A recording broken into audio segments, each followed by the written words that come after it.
Patient either gets better or doesn't, which means that surgeons are constantly receiving feedback on their performance. They're always learning what works and what doesn't. Always getting better. This project leads to practical application of expertise theory. Erickson suggests that mammographers regularly be asked to evaluate old cases for which the outcome is already known. That way, they can get immaculate feedback on their performance. Through this kind of immediate feedback, experts discover new ways to perform ever better and push our collective OK plateaus even higher. People have been swimming for as long as people have been getting neck deep in water. You'd think that as a species we'd have maxed out how fast we could swim long ago, and yet new swimming records are set every year. Humans keep getting faster and faster. Olympic swimmers from early this century would not even qualify for swim teams at competitive high schools.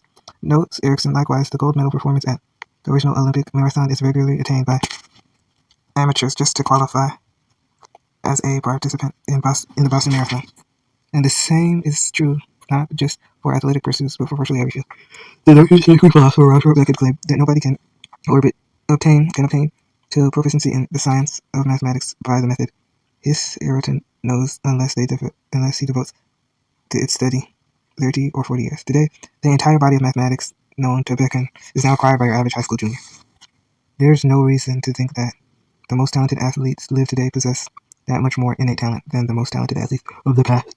There's also no reason to believe that improvements in running shoes or swimwear, well, certainly of some significance, could be responsible for the totality of the dramatic improvements. That what's changed is the amount of quality of training that athletes must endure to achieve world-class status. The same is true not just for running and swimming, but of javelin throwing, ice skating, and every other athletic pursuit. There is not a single sport in which records don't regularly fall. If there are plateaus out there, collectively, we have not reached them yet. How is it that we continue to surpass ourselves? Part of Erickson's answer is that the barriers we collectively set are as much psychological as they are as innate. But once a benchmark is deemed breakable, it usually doesn't take long before someone breaks it. For a long time, people thought no one would ever run a mile in under 4 minutes. It was considered an immovable barrier. Like the speed of light, when Roger Bannister, a 20-year-old British medical student, finally broke the 4-minute mile in 1954, his accomplishment was splashed across the front page of newspapers around the world and hailed as one of the greatest athletic achievements of all time. But the barrier turned out to be more like a floodgate. It took only 6 weeks before an Australian named John Lyon ran the mile a second and a half faster than Bannister. And within a few years, 4 miles were commonplace. Today, all the professional middle distance runners are expected to clock 4 miles, and the world record has fallen to 3 minutes.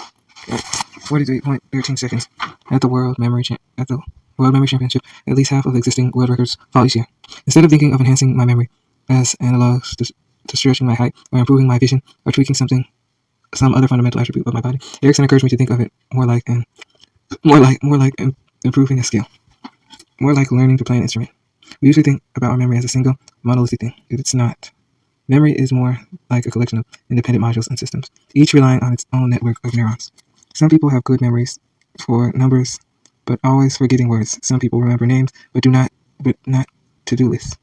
S.F. Erickson, work-study undergraduate who expanded his digit span tenfold, had not increased some generalized memory capacity. Rather, he'd simply become an expert at digit memorization.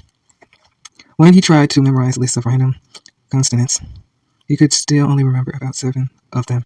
This more than anything is what differentiates the top memorizers from the second tier. They approach memorization like a science. They develop hypotheses and their limitations. They conduct experiments and track data. It's like you're developing a piece of technology or working on a scientific theory. The 2-time world champ Andy Bell once told me, "You have to analyze what you're doing." If I would have any chance at catapulting myself to the top tier of the competitive memorization circuit, my practice would have to be focused and deliberate.